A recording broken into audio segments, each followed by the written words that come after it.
There's a lot of big questions relating to load management. In this video, I'm going to discuss the 5 biggest questions around load management for 2020. I'm going to talk through how to build a high-performance sports medicine team and how to safely build chronic loads to protect your athletes against injury and give them the best chance of peak performance.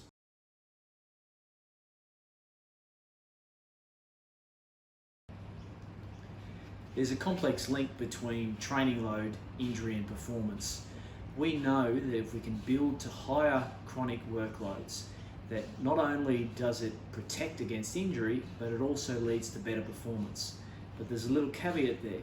If we ramp our loads up too quickly, then it increases our risk of injury and it also increases the risk of underperformance.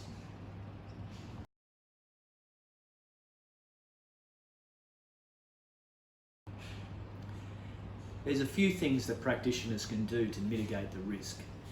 The first is that we can implement appropriate screening to ensure tissue health for our athletes.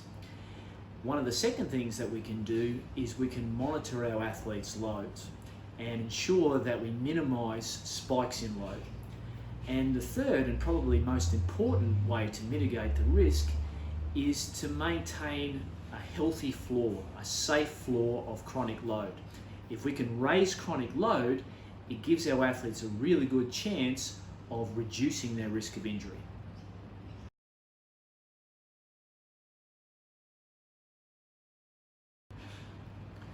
There are other background moderating variables that allow some athletes to tolerate higher training loads.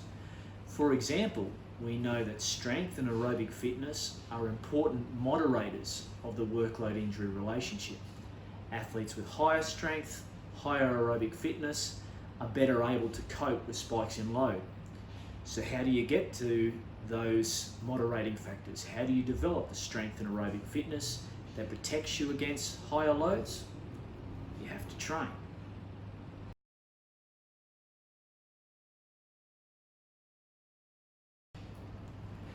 I have 3 main recommendations for building robustness and resilience in athletes.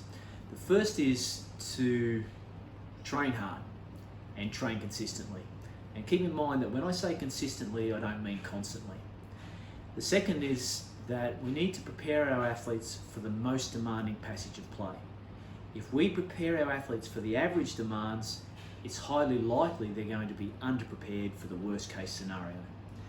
And we all want our athletes to get to peak performance as quickly as possible or get out of rehab as quickly as possible, but we also need to make sure that we get them to those high workloads as safely as possible.